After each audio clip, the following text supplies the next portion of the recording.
The first time Karen came pounding on our front door, she didn't even introduce herself. She just stood there, red-faced and dripping attitude, waving a laminated HOA violation slip in one hand and a phone in the other, already halfway through a call with a tow company. I opened the screen door and barely had time to say hello before she barked. "That rusty old eyesore is getting towed by noon." I blinked, still holding my coffee. "I'm sorry, what?" She pointed across the yard, past the hydrangeas and under the shade of our giant pecan tree.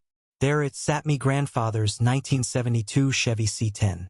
Faded seafoam green, a little battered, hood rusted in places, but the soul of our family in chrome and steel. That truck had hauled lumber for 3 generations, survived hurricanes, weddings, and backyard rebuilds. It wasn't just a vehicle. It was him, in a way, especially now that he was gone. Karen looked me over like I was a tenant squatting in a mansion. "It's in violation of Article 11C. Non-operational vehicles are prohibited on driveways for more than 72 hours. I said calmly, "It's not non-operational. It runs. That's my truck." She scoffed, tapping her tablet. "Then move it. It's bringing down property values. This neighborhood is built on standards."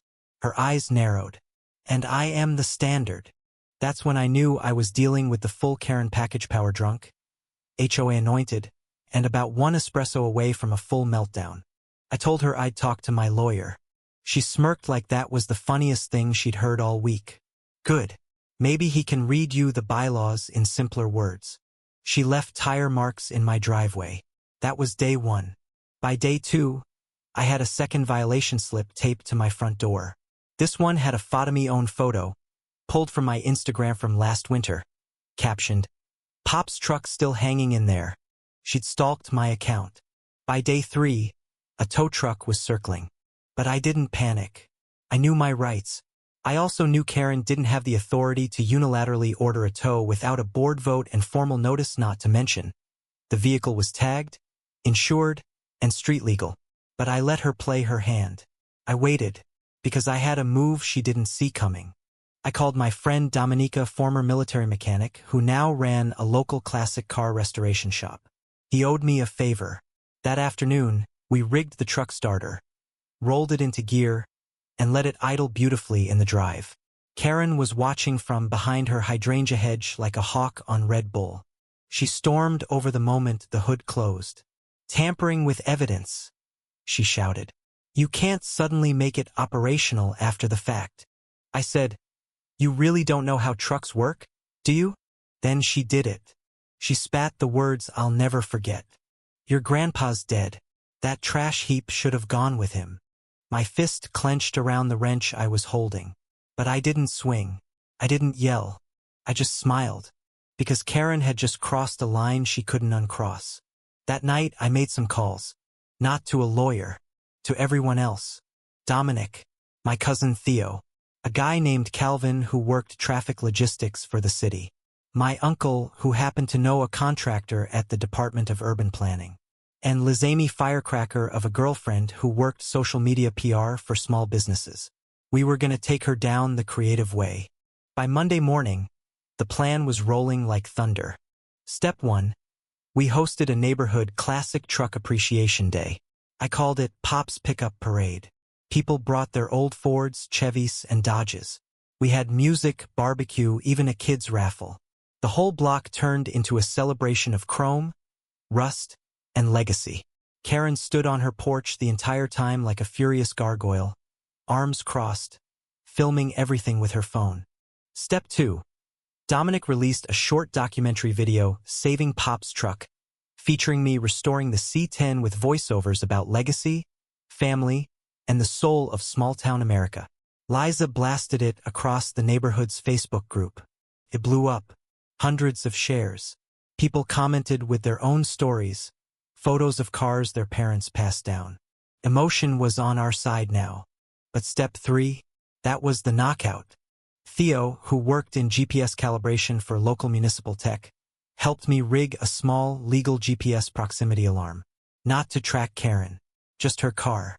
Her gleaming white Porsche Macan Turbo, which she parked every day halfway across the sidewalk, in clear violation of ADA access codes. We recorded it, posted it, tagged the city code enforcement office. Then Liza did what she does best, spun it into a short TikTok story titled, HOA Karen fights rusty truck while blocking wheelchairs with her Porsche. It went viral in a matter of hours.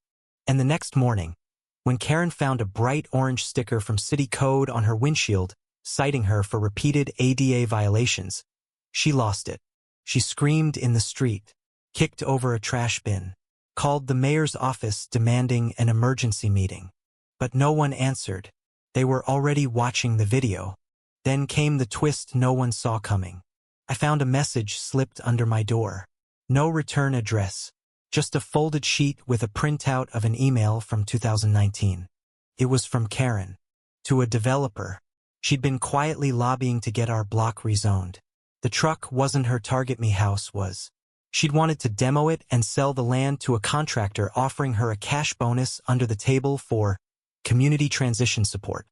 The truck was just the wedge she was trying to use to force me out. I stared at the paper in my hands.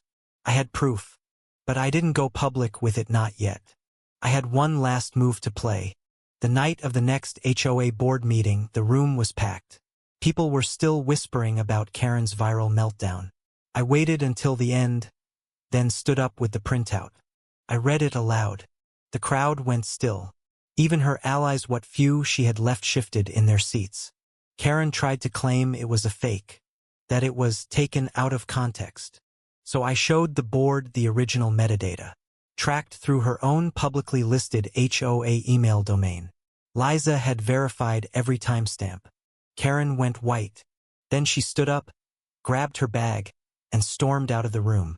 But fate wasn't done with her, because as she peeled out of the lot fuming, reckless, loud, her Porsche clipped the edge of the newly dug garden median, jumped the curb, slammed through a low fence, hit a mound of mulch, and lodged halfway into a pecan tree on a neighbor's lawn. No one was hurt, except her ego. Someone got the photo. Of course they did. The image of Karen's Porsche wedged into that pecan tree became legend before the tow truck even arrived. Someone added text to the photo and made it the neighborhood group's new banner. Parking violation. Nature enforced. The comments were relentless. GIFs, memes. Someone edited flames onto the wheels. Another photoshopped a squirrel issuing a citation. It was glorious. But beneath the laughter, something deeper had shifted. Karen wasn't just a nuisance anymore. She was exposed, vulnerable, and dangerous. The HOA board, what was left of it, voted unanimously to suspend her authority pending formal investigation. They appointed a temporary president, an older woman named Ramona who'd lived in the neighborhood since the 80s. Ramona had seen it all, and unlike Karen, she had nothing to prove and no games to play. The first thing she did? Called a community town hall. No hidden agendas, no intimidation, just a microphone and an open floor. I was the second person to speak. I held up a copy of the 2019 rezoning email. I wasn't the only one she tried to push out, I said, voice steady. She's been manipulating property lines, harassing families, targeting people she sees as weak. That truck wasn't about appearance. It was about leverage. Then I stepped back, and the floodgates opened. Mrs. Alvarez, who barely spoke English, told how Karen had threatened to fine her $500 for planting native marigolds instead of HOA-approved hydrangeas. A father named Ben shared how his autistic son's therapy swing was called unsafe construction and forcibly removed while they were out of town. A teenage girl stood up, shaking but determined, and said Karen had taken down her pride flag 3 separate times, leaving only a sticky note that read, "This is not that kind of neighborhood." The room seethed. Then Ramona leaned into the mic. Her voice was quiet but ironclad. "Thank you all for speaking. This ends now." The investigation didn't take long. Turns out Karen had been forging complaints, altering meeting minutes, and most damning, using HOA funds to host compliance banquets at a high-end wine bar where she was listed as a silent investor. The fallout was swift.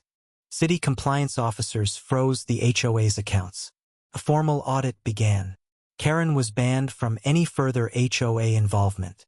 When she tried to protest, the sheriff served her a restraining order on the spot. Public nuisance, harassment, and fraudulent misrepresentation. But the Porsche in the tree? That was just poetic justice. Because the very next week, my cousin Calvin Hode helped with the GPS tracker got a call from the local paper. They were doing a story titled Rust and Roots. When legacy stands against power, they wanted to feature the truck. They took photos of the C10, now fully restored and shining in the sunlight, with a tiny plaque on the dashboard, in memory of Pops. Nothing stronger than steel and family. The story ran front page. Online, it hit a nerve. Veterans groups shared it. Classic car forums picked it up. The mayor's office reached out. 2 weeks later, I was standing in a city plaza, watching as Karen's name was quietly removed from a beautification committee wall plaque she'd forced her way onto years earlier. And that would have been enough. That would have been more than enough. But fate had one more twist. A man showed up at my door one evening. Late 50s, sun-creased face, hands like leather. He introduced himself as Caleb Dalton. "I used to work with your grandfather," he said, "back when we built the original utility lines for this area. I heard what happened. Thought you might want to see something." He pulled out a rolled-up blueprint from 1975. It was old, faded, and brittle but unmistakable. "This land? Your grandpa's property line extends 10 feet past where that fence ends, including that oak tree, the one Karen always claimed was part of the shared greenbelt." My jaw dropped.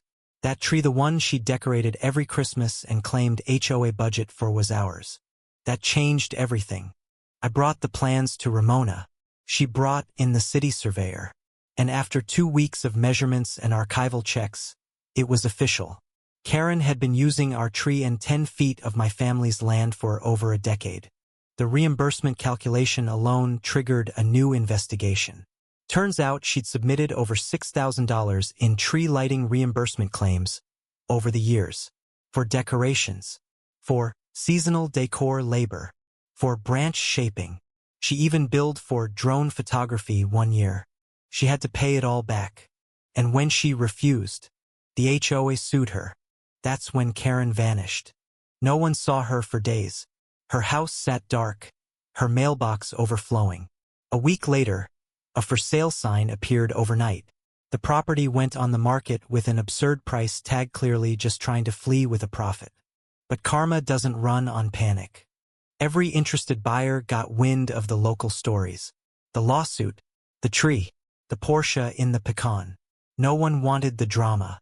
And so, in the end, Karen Sheffield, the queen of Glenridge, left town in silence. Her SUV packed to the brim, face hidden behind oversized sunglasses. She didn't wave goodbye. No one waved back. Weeks passed. The neighborhood changed. The HOA, under Ramona's care, rewrote the bylaws with community input. People began talking again, smiling. The fear was gone. That old truck? Still there. Now with flowers planted around it. A plaque beneath that reads, "Legacy lives here." And me? I still wake up early. Still drink coffee by the fence. Only now I'm not watching for her. I'm watching my neighborhood heal. It only took one Karen to poison the roots. But it only took one stand to make everything grow again. Now I want to know, was I right to push back the way I did? Or should I have taken the high road sooner? You tell Muhat, would you have done?